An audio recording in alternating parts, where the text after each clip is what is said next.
So this morning I'm going to pick up now on following Christ in a world of entertainment. You know, one of the issues, I guess, what I have been very interested in, I didn't think I had a vocabulary for this over the years, but two things that have really interested me as a person because of my engagement from mission. I'm very much a practitioner, but my apologetics, my ideas have really grown out of a grassroots involvement, out of encounters with people, their questions, and then the questions that they asked that I couldn't answer, trying to think them through, trying to explore not only what the answer to the question is, but why do they think the way they do? That intrigues me. So the history of ideas has been one way to look at that, but a second has also been the sociology of knowledge. And these two things need to come together in terms of how the ideas have taken shape in history and what has been their consequences. But how does knowledge form in life in general? How does it take place? What's the architecture of that knowledge? And how do those beliefs, those values, and those feelings shape us? Well, if the Apostle Paul was here today, one of the front and center issues of doing the gospel would have to deal with the whole realm of entertainment. The world of media is a new reality. It's always been entertainment in people's lives. There's always been theater and music and art, but it's never had the proportion in life that it has today. And that's mainly because of technological advances and other types of things. Now, when we want to be Christians and want to follow Jesus, and I hope that that's the central aspect of our life, to follow Christ means to know him faithfully, to love him, to honor him, to seek his face, to worship him, and to live his will in this world. We must do that by taking real awareness, due sensitivity to the context. The context will tell us what we can do and what we can't do. It will tell us what will work and what will not work. And so part of the challenge of creative leadership, of creative personal discipleship, is how I constantly translate, by the Spirit's help, by grace, but also by my will, what God is saying into my experience. The Word must become flesh. It's not that I just read the Bible, pull ideas off the Scripture, and then go do it. Kind of a mechanistic view of life. There has to be a constant interaction with the Holy Spirit, spiritual warfare, battling to become what Christ wants us to be, and to do what Christ wants us. So let's look at a couple of passages here. First of all, Romans chapter 12 and verses 1 and 2, and these you're very familiar with. Therefore I urge you, brethren, by the mercies of God, to present your bodies a living and holy sacrifice acceptable to God, which is your spiritual service of worship. Notice the bodily nature of worship. Present your bodies, because we are holistic creatures, all of us. Our body, soul, and spirit comes together. You present your body as an act of worship. And do not be conformed to this world, but be transformed by the removal of your mind. Did I miss something? By the renewal of your mind, so that you may prove what the will of God is, that which is good and acceptable and perfect. So God's mean of transformation is not to turn Christians into idiots or robots or blind people who just simply live out of their emotions and out of impulse. They are to be people who think well, who think properly. You're to be transformed by the renewing of your mind. Not that you're to become some intellectual giant or some philosophical genius or some PhD, but neither are you to devalue the life of thinking. You cannot be an effective Christian if you will not think. Thinking is a part of being a Christian. And transforming not only what you think, but how you think is the key. How do I learn to think Christianly about what? About everything. That's the issue at stake here. Now, if you go over to Ephesians chapter 4 and verses 20 through 24, you see the Apostle Paul saying a similar thing, again to another church. And Ephesus, of course, was a very significant, as was Rome, the capital of the then imperial world. But Ephesus was a significant economic, cultural, and powerful city. Temple of Aphrodite was there. It was a massive city of enormous influence in Asia at that time. And so here is this church in the heart of this, and the Christians are walking out with these temples of Dionysius and the temples of Aphrodite and temples to the emperor and all kinds of pagan worship and prostitution all around them as they're building their church. And writing to the Christians in that context, Paul says in verse 20, "You did not learn Christ in this way, if indeed you have heard him and have been taught in him, just as truth is in Jesus. There's an important issue there, but we won't explore that. But the truth is in Jesus. That in reference to your former manner of life, you lay aside the old self, which is being corrupted in accordance with the lusts of deceit, and that you be renewed in the spirit of your mind, and put on the new self, which in the likeness of God has been created in righteousness and holiness of the truth. So the Bible takes this whole idea of the mind and all of the dimensions of that very, very seriously. Now, here is James William McClendon speaking on the role of art. Art's necessary illusions serve to expose the illusory character of the experienced world. Artists of necessity refer to the given world, yet to be art, their work must refer to a whole new world of unrealized possibility. In other words, the work of the art, the work of artists, the work of media, the work of songs, the work of literature, the work of film are created works that get us thinking about possibilities in life. So we have to understand that media is a vast tool in our life. And we have to ask questions, is media a friend or a foe? And the answer to that is that it's both. Some aspects of media will be friendly to our life, friendly to love, truth, goodness, hope, joy, and all of those kind of things. But some aspects of media will be a foe of your life. They will foster lust, greed, indulgence, and all kinds of things. So navigating media is very important. But are these our only options? Where do we place human creativity and art in our scale of values? What does good media do for us? And what do we experience from bad media? Well, let me give you my 3 aims for this session. The first is to broadly explore the nature and the role of media and some vital issues for Christian reflection. This is not an exhaustive talk. That would take a long time, but we'll just an intro, a taste if you like. Secondly, to invite us to develop a more nuanced approach to the benefits and also the challenges of media. And thirdly, to explore where, as Christians, we need to improve our thinking and acting to the glory of God. So my first point is exploring a mediated world. Welcome to the Matrix, the world in which we live. I read a story a number of years back, in fact quite a number of years back now, but it's very relevant to this point here, of a budding anthropologist in the United Kingdom studying anthropology at, I think, King's College in London. And she's on an assignment for the summer to do some of her research. She goes to an African village where she hopes to spend time to learn tribal ways, tribal behavior, wants to see how people, process, relate, and that's part of her assignment. She's invited that evening, one of her first evenings, to a folk cultural gathering, and so she's really excited. I mean, this is her education, this is her goal.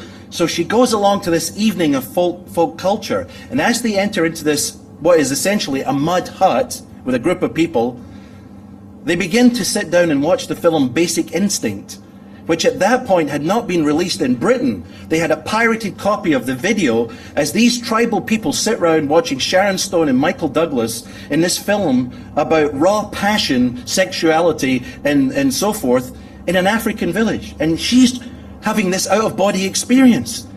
How do these African people even understand what's going on in this scene? But they're sitting wrapped by the television, which, by the way, is connected to truck batteries which are stolen downriver and to a television and put into a VCR. This is how the technology was. The world is changing. The primitive world, as we call it, is not so primitive anymore.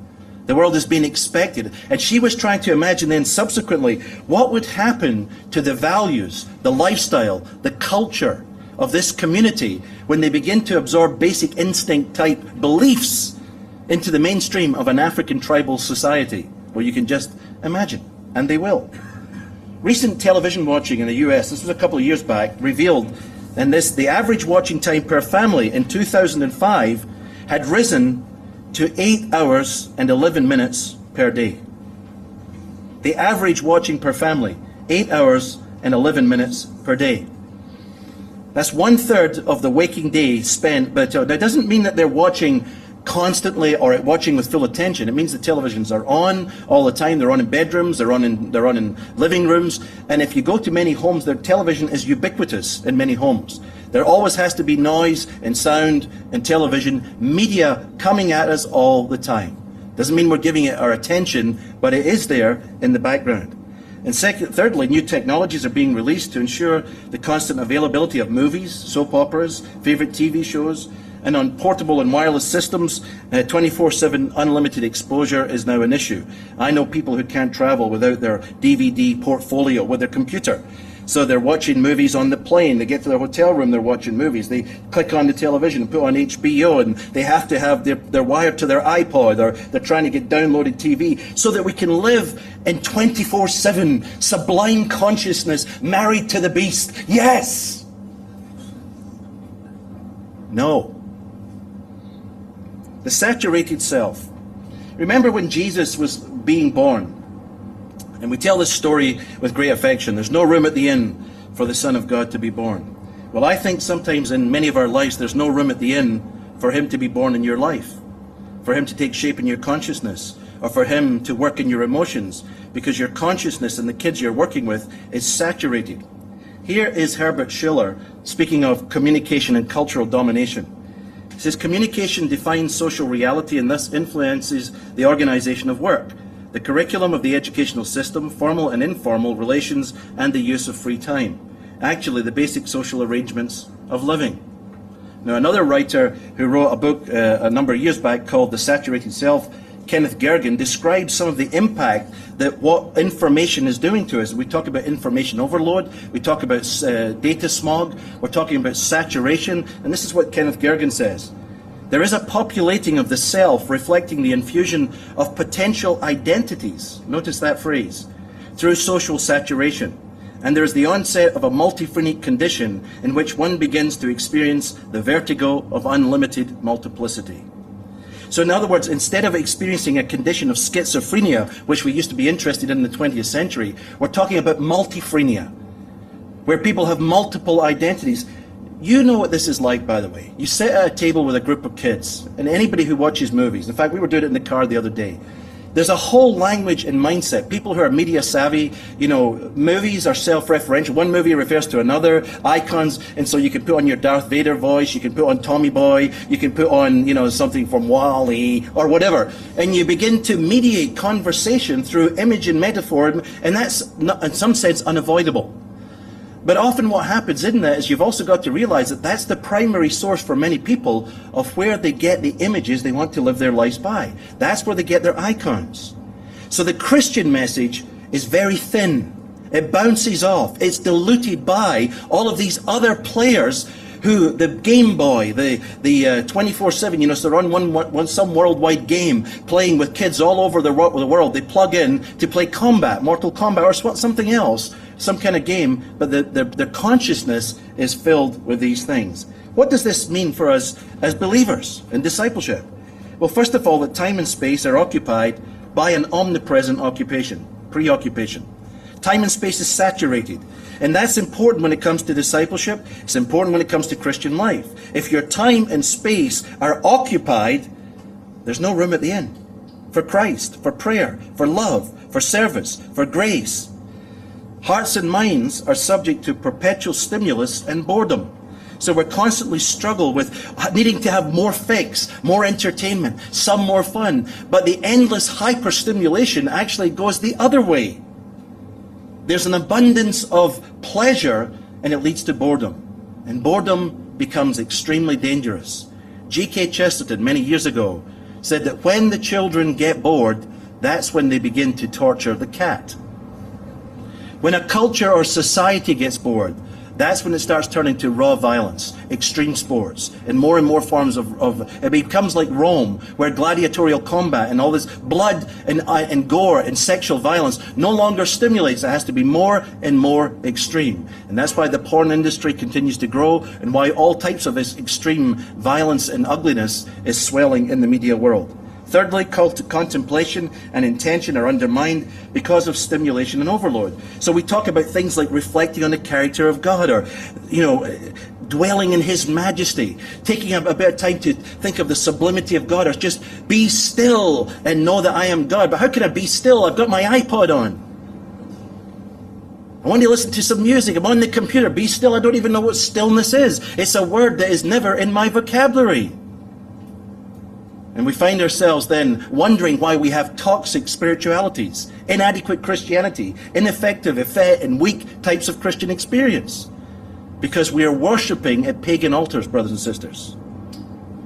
We're not worshipping at the altar of the King. Now, media comes along with something for everywhere, something for everyone, everywhere, all the time. And there are two key issues in the postmodern world and of the globalization phenomenon that we have to consider. One is democratization. You see, the market seeks to cater to any and all tastes, any views, desires, with a prime concern for profitability. So truth, goodness, and beauty are not controlling factors by and large. What is the factor? Profitability. If you can sell it, and the porn industry is a bigger industry in the United States than the entire revenues from Hollywood. It's the biggest export of America. Many people don't realize this. And it's a growing phenomenon. All the crime and all of the wickedness that goes around with that, all of the sex slave trade and all of the stuff, it's one aspect, but it is an aspect of this. And it all filters through. And you and I know what it's like, not just with having kids trawling through the internet and getting porn sites connecting and hooking into their email, businessmen, businesswomen, pastors falling into this type of thing time and time again. This is a seductive world. You see, we are not talking here about philosophy. We're not talking about ideas. We're talking about life and death. And if God loves you and has a wonderful plan for your life, Satan hates you and is a diabolical one, and his plan is to destroy you. You need to understand that. Evil plans to destroy you, to destroy your families, to destroy your ministry, and to destroy children. And so Christians can't be playing games. This stuff isn't about entertainment and ideas. I hope you get this. This is spiritual warfare of the deepest level. And I hope you will take that very sincerely. Amplification. By ever new technological means or improved methods, new audiences, languages, and exposure are developing at a rapid pace. The enemy of souls, and I believe marketers and all that, not all bad people, wherever there is a gap, we must plug it. Where there's a possible market that needs to be emerged, we have to make new technology, new access for that. So the old way that Christians used to deal with this with their children was, let's just avoid things. Don't go to certain movies. Don't listen to certain musics. That becomes next to impossible in some ways now. Because of the kind of access that people can have, the technologies, they can download it on their telephone. Films, music, and they can get access to. This is what Kenichi Omei says is the borderless world. If the borderless world is such that there's no regulation from without, that enforces the demand for regulation within. If there's no regulation without, social restraints, parental controls, moral restraints, it has to come from within. There has to be built in a conscience, a heart, a commitment, and a choice factor that says no. Now, why is media so attractive? Well, let's remember, first of all, media is not bad. God made the world. God gave us artistic creativity. God himself, and I tried to describe a little bit this yesterday about birds and things and God's ability to make so much creativity and beauty and, gives the diversity of foods and smells, songs and views. But the world of wonder and of dreams and the power of hope is one reason why media is powerful. Here's a quote from Jeffrey Hill in his book Illuminating Shadow, talking about moviegoers. He says, as ironic modern worshippers, we congregate at the cinematic temple. We pay our votive offerings at the box office. We buy our ritual corn.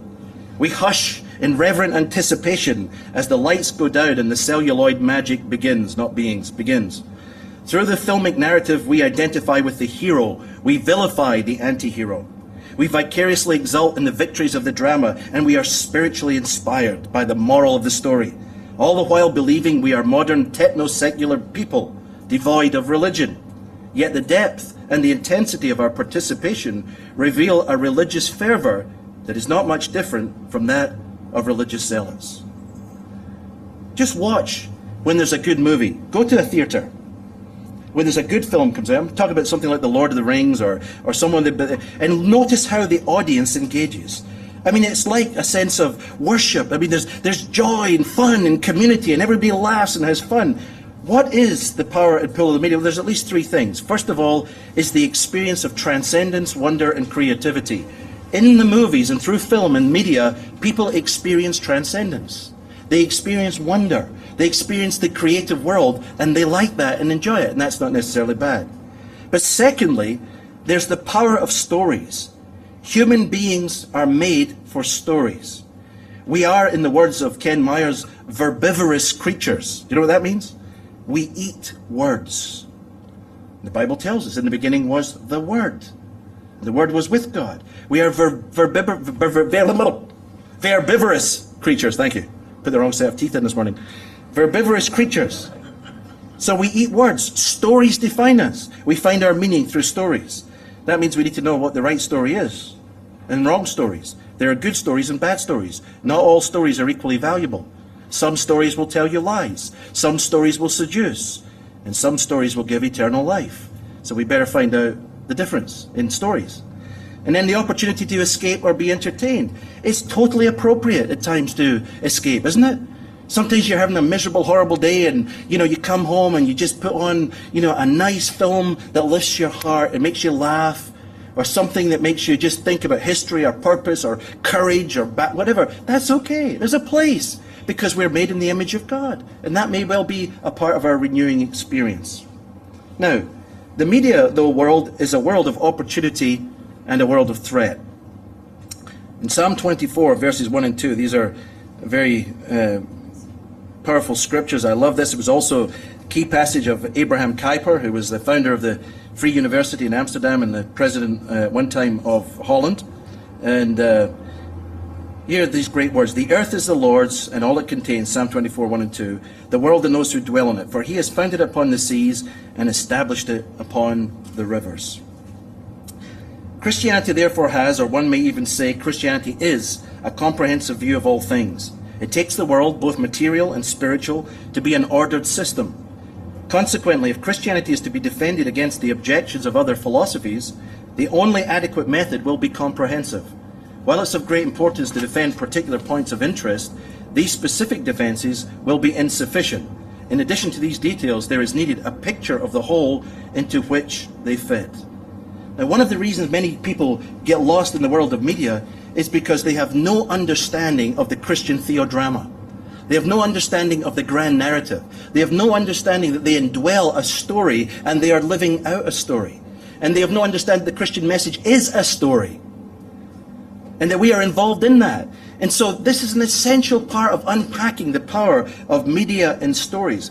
So when then people come to entertainment, many churches give no help whatsoever, no education whatsoever on how to watch or not watch media, how to listen. There's no discernment. So there are two errors that I see constantly as I travel.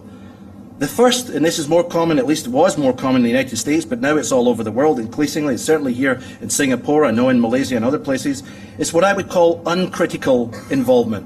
This is where the examined life is not worth living. In other words, we don't ask me any questions. I watch what I watch. It's my taste, it's your taste. You go where you want to go, I go where I want to go, you watch what you want, I watch what I want. Nobody asks any questions. Do not disturb my life, thank you very much. And this is a recipe for disaster. Uncritical involvement means you simply are a passive consumer.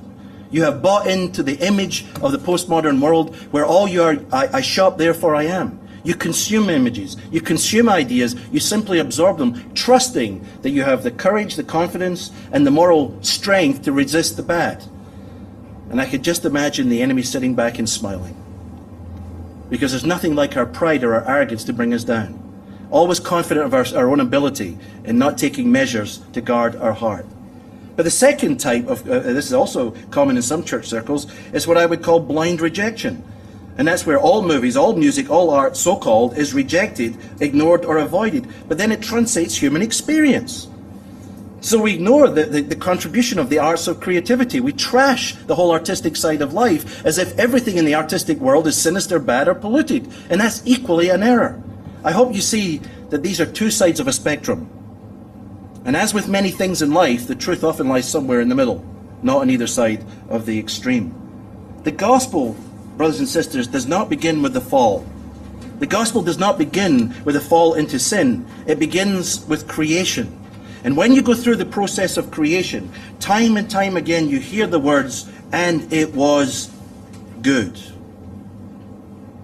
God creates order, life, structure, movement, art, all kinds of things, and God says they are good. Now, does the fall come in after that? Yes. Does it damage things? Yes, but not totally and completely. There's still the residual creational norms of things that are good, and Christians need to know how to manage and redeem in many of these things, the good, and bring about the best. But we must not exaggerate the reach or the power of sin, or we'll over-exaggerate. Well, so why is media so attractive and so effective? Well, several reasons. William Golden, who wrote the screenwriter of the film Misery, said movies are finally, centrally, crucially, and primarily only about story. Well, that's possibly true. Some people think that movies work so powerfully because of the power of the story, and certainly without a good story, a movie dies. You see that time and time again. You may go into a film, great actors, and then you get in and it's a stupid story, and it doesn't matter who's in it, because the script is so bad the thing dies a death very, very quickly. So it needs a good story if it's going to work. But Brian Godawa, who wrote the book made the film version of To End All Wars, the story of Ernest Gordon, is a Christian, very influenced by Francis Schaeffer. And he's trying to translate, he's a filmmaker, but he's trying to translate his theology into his practice of making films in Hollywood. And this is what Brian Godawa says. While it is true that story is the foundation of movies, an examination of the craft and the structure of storytelling reveals that the drawing power of movies is not simply that they're good stories, in some indefinable sense, but that these stories are about something. They narrate the events surrounding characters who overcome obstacles to achieve some goal, and who, in the process, are confronted with their personal need for change.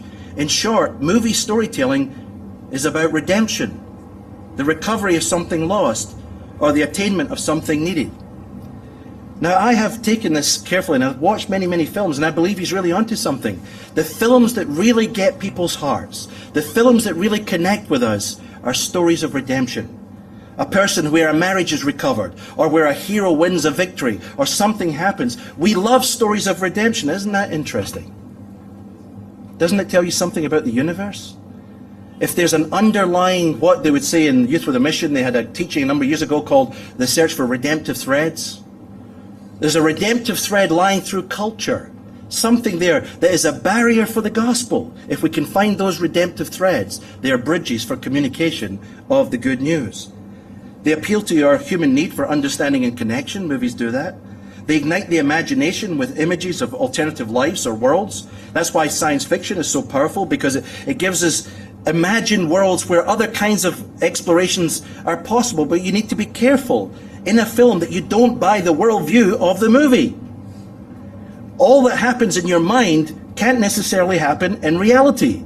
Not everything that can be thought can be done. I can think about a pink unicorn. I will never, I promise you, find one, except maybe in Toys R Us. But there are no pink unicorns just because I think of it. But I have found constantly, talking to educated men and women, that they have been watching science fiction movies, or they've been thinking about all kinds of ideas. And because they've been thinking about it, it must be possible. Just because the thought exists in their head, it must be possible in the real world. That is not true. Not all thoughts are possible. That's Zen Buddhism. That's not Christianity. So don't get deceived that just because I can think of something or imagine something or conceive of a universe vastly populated with little green men and Klingons or whatever, that they're really out there, because the fact is, up till now, there is no evidence whatsoever, and I mean none, that there is anything out there. Has there been some issues about UFOs and residual UFOs? Yes, but that's a whole other question, and there's books written about that. You can investigate that. But that's another seminar. Maybe we'll do that another time, if you're interested. They provide time and place for self-transcendence, another thing that movies do. Now, how can Christians engage meaningfully with media? Well, there's different ways to do this. But obviously one way we can do it, and one way we do it in our ministry, is because we want to communicate the gospel. So we want to use art and literature and other types of things as bridges for the gospel. Now, we find that when you turn to Scripture, in the very first church, in the book of Acts, that's what the Apostle Paul did. So here we are in Acts chapter 17. Paul is giving one of his famous sermons. He's on Mars Hill, and he's speaking there, and in Acts chapter 17, in verses 24 through 28, as he's speaking to an Athenian audience, he says, "The God who made the world and all things in it, since he is Lord of heaven and earth, does not dwell in temples made with hands, nor is he served by human hands, as though he needed anything, since he himself gives to all people life and breath and all things. And he made from one man every nation of mankind to live on all the face of the earth, having determined their appointed times and their appointed habitation, that they would seek God, if perhaps they might grope for him and find him, though he's not far from each of us. For in him we live and move and exist, as even some of your own poets have said. We also are his children." Now, people who have studied the background to the textual analysis of what Paul is saying here, there's two sources to some of the quotes here. One is the popular writer Epimenides and Aratus. So Paul is drawing out of people who are well known. He's preaching the gospel in the public square, and he uses well-known poets or artists to build a bridge to their world. And so one of the ways that we can connect, not the only way, but one way, is to use film, movies, books, literature to capture the imagination and build bridges to people's world. But that means we need to have careful instruction and appropriate strategies. We don't do that blindly. Not any an illustration will work, and we have to be careful what we're doing with that. But also, secondly, by considering discipleship issues and practices which guide the mind and the heart. In other words, the previous things that I said about guarding your mind and heart are as important before you get there. If you have no criteria to judge movies, if you have no criteria to set boundaries and limits upon your behavior, then you'll have an uncritical absorption, and then you go out there and want to share about films. But what are you inviting people into? Just to become relevant about culture? Just to be able to be hip, hop, and cool, which many ministries go for? Just to be trendy and smart and with it? Or is it to be transformational in the gospel? And thirdly, by exploring how apologetic connections are revealed or grasped. Now, Lewis understood that the reason that stories worked perfectly was because there was a connection between mythology and Christianity. And Lewis had missed this for many years. In fact, a stumbling block in his mind was that he was so rational as a thinker. He loved, on the one hand, his academic discipline gave him a love of mythology, particularly Norse mythology, and all these kind of things. His rational mind made him an atheist on one side, and he couldn't put these two things together. And it was talking with Owen Barfield and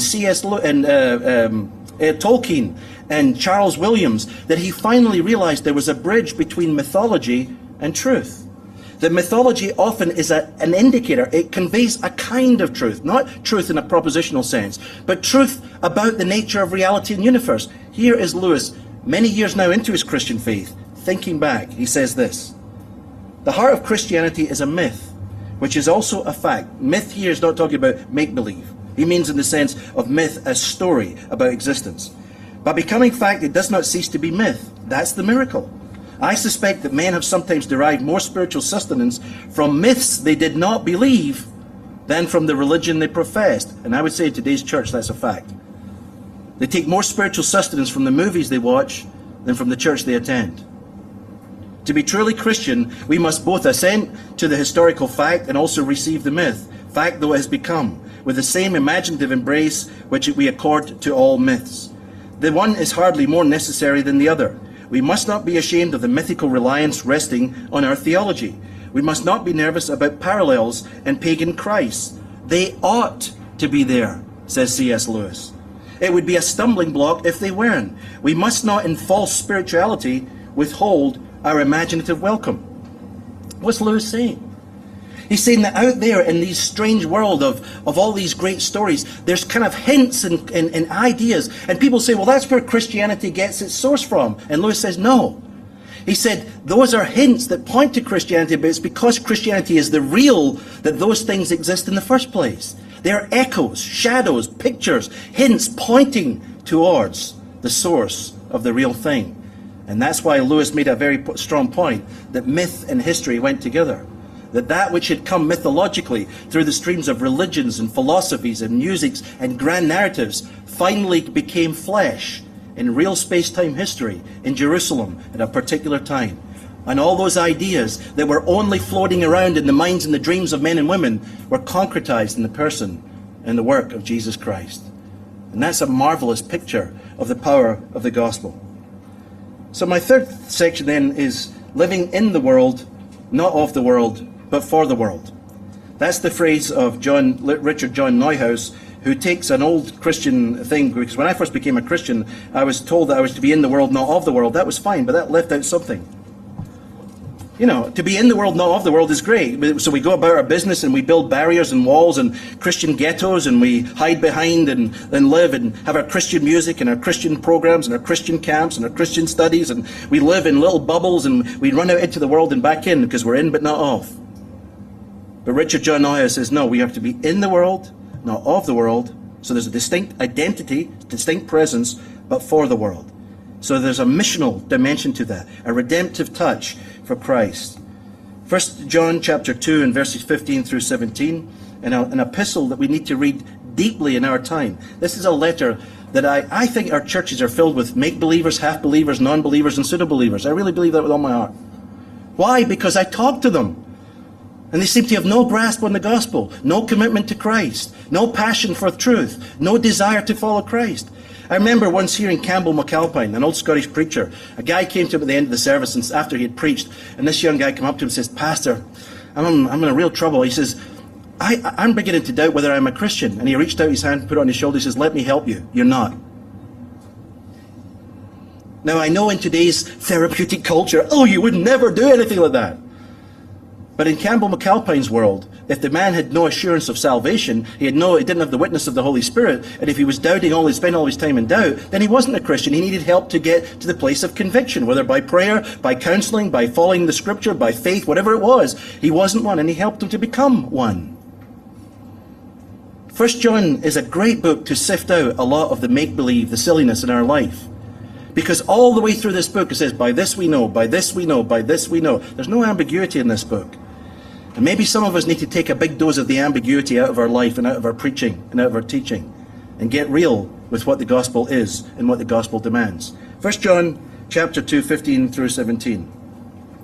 Do not love the world, nor the things in the world. Well, that's a good starter. If anyone loves the world, the love of the Father is not in him. Interesting, this word love comes back time and time again. All that is in the world, the lust of the flesh, the lust of the eyes, the boastful pride of life, is not from the Father, but is from Madison Avenue. But is from the world. The world is passing away, and also its lusts, but he who does the will of God lives forever. In the Christian life, in a world of media, in following a world, in raising up young men and young women in a media-saturated world, we have got to think about context. You know, they say when you're buying property, there's a key issue. Context, context, context. When you're preaching the gospel and you understand the text, you have to understand there's an issue. Context, context, context. When you want to make disciples, there's another issue. Context, context, context. What is the context? Well, our context, you're preaching the gospel in Babylon. This is Jesus in Disney World.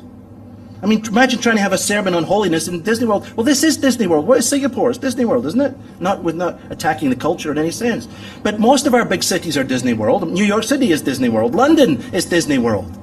It's all play and eat and be lazy and take it easy and make up, be cool and have fun and be hip and be hop.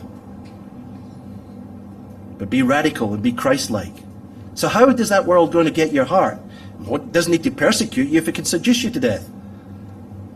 Well, the first issue is distraction, diversion, or defeat. Blaise Pascal, in his Ponces many years ago, said this: the only good thing for men, therefore, is to be diverted from thinking of what they are, either by some occupation which takes their minds off of it, or by some novel and agreeable passion which keeps them busy, like gambling, hunting, some absorbing show, in short, what is called diversion. Now, this is Pascal back in 19th century France, or 18th century France, 17th century France, sorry. But think of what he would be dealing with today in 21st century Singapore. Diversions? Hello? They're all around us all the time. Professor Jean V says this: boredom is a chronic symptom of a pleasure-obsessed age. When pleasure becomes number one priority, the result, ironically, is boredom. As youth workers, as youth pastors, what's the greatest problem that you face with your kids? That you've got to entertain them. Your ministry's got to be cool, that they're bored, and you're so afraid that you can't be cool anymore, that you've crossed the cool barrier. You're too old now. You've not got the language. You're not hip. So you're constantly trying to read their language, get their music, stay. And after a while, it becomes the law of diminishing returns, doesn't it? Because sometimes we're being driven by the wrong goals, the wrong angle. We're being driven from the ground, a market-driven approach rather than a gospel-driven approach. What is our message? What is our mission? What are our goals? What do we want to attain through this? However, there is the positive side of the power of the pool of desire, of longing and dreams. He's again Pascal. We are never living, but we're always hoping to live. Or John Eldridge in his book, The Pursuit of Desire, the Journey of Desire. Our desire fights the assault of death upon life. Again, Eldridge, the meaning of our lives is revealed through experiences that at first seem at odds with each other. Moments we wish would never end, and moments we wish we'd never begun. A great breakthrough in my own Christian life was when I understood that I'm a hungry creature. That I live by hunger. You're a hungry creature. You woke up this morning, not just for food. You woke up hungry for love. You woke up hungry for meaning, for significance, for satisfaction. Your day is defined. Some of you come here because you're hungry for information, or hungry for ideas, or hungry for something. I don't know what it is, but we're all hungry. Hunger defines our life. But it's to get that hunger orientated towards the right thing. Ultimately and truly, we are hungry for God. And we may not know that. It may be buried deep in our soul. It may be obscured by all kinds of things. But the goal of the Christian communicator, the goal of the Christian mentor, the guide, is to help people, point them towards the only thing that truly answers the hungers of life. Not as a one-time thing, but as an ongoing experience. Remember those words of John Piper, God is most glorified when I am most satisfied in him. St. Augustine, you have made us for yourself, and our hearts are empty until they find the restless, until they find their rest in you. That's the goal, to find our desire in him. So that means you as a Christian, you need to understand desire in your own life and in the life of those you minister to.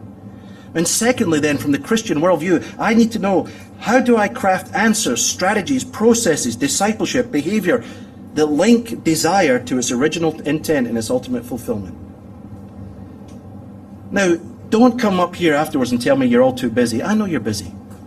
But let me suggest this to you. There is no leadership unless you create space in your life where part of your space is going away, praying and designing and dreaming. You've got to take time to yourself. You've got to pray some of this stuff through. You've got to get on your knees before God and say, God, what do I do with this? What can I do with these kids? You have given me this piece of Singaporean pie, and I have got to work with these people before me for the grace of God. I've got to translate by the Holy Spirit the ministry right in here. And I don't have the ideas, and I don't have a PhD, but I have you. And I have the scriptures. And I have prayer. And I'm going to ask by the grace of God that you show me, what must I do? And that means taking time. Setting time aside, not just coming to another seminar and hearing another 3 gurus, or going next week to hear Bill Hybels or whoever's the latest one coming through Singapore. Get alone with God, a Bible and a journal, and listen to what God the Spirit wants to say to you to come up with some creative answers to some of these issues. Media provides vast reservoirs of images, stories, and illustrations for the human quest, and we can draw upon that. So let me close with running strong in a mediated world. 1 Corinthians chapter 9, I believe, gives us the paradigm to work with. This is based, of course, on John chapter 1, where we read in Jesus' the Word became flesh and dwelt amongst us. The Apostle Paul picks that up himself, and you and I must take this up in our context. Please don't take the fact that you live in this culture with an over-familiarity that you understand your own culture. Sometimes that's the problem. We're so close to it, we're blind to some of the things that need to change within it. The Apostle Paul said first in 1 Corinthians chapter 9, 24 through 27, do you not know that those who run in a race all run, but only one receives the prize? Run in such a way that you may win. Everyone who competes in the games exercises self-control in all things. They then do it to receive a perishable wreath, but we an imperishable. Therefore I run in such a way as not without aim. I box in such a way as not beating the air. But I discipline my body and I make it my slave, so that after I have preached to others, I myself will not be disqualified. Disciplining your body means your mind, doesn't it? It means disciplining where you go, what you see. A portion of that will be media, and some of it needs to be fasting from media, withdrawing from music, giving yourself space so that time and reflection are possible. Here is C.S. Lewis in an experiment in criticism. He said, admitted fantasy is precisely the kind of literature which never deceives at all. Children are not deceived by fairy tales. They are often and gravely deceived by school stories. Adults are not deceived by science fiction. They can be deceived by the stories in women's magazines. None of us are deceived by the Odyssey, the Kalevala, the Beowulf, or Mallory. The real danger lurks in sober-faced novels, where all appears to be fairly probable, but all is in fact contrived to put across some social or ethical or religious or anti-religious comment on life. And that was why the Da Vinci Code was very successful. It may not be successful in its truth claims, it was successful in shifting perceptions. It was successful in getting many people to think that the Bible was a construct, that the whole story was made up, and that Jesus was just a man. Not to everybody, but to many people. Literature has power. So we need to investigate our theological resources and give a response to the role of the arts. We need to mobilize and motivate young Christians to be good artists, movie makers, film directors. Get them out there. Get them with skill. Make them the best they can be. But motivate them first to be disciples of Jesus Christ, and then to be filmmakers. Secondly, we should include regular teaching in our churches and training on media and media themes. Whenever there's a big blockbuster film, whenever there's a buzz going on in the culture, the church should be talking about that stuff, discussing it, because everybody else is. Let's think about it theologically, let's engage with it. And thirdly, I suggest it's worth setting up in your church or in your mission or your organization a research and development group whose task is to keep people informed and aware of media trends and issues so that we can stay abreast of what's going on, unpacking things, thinking things biblically.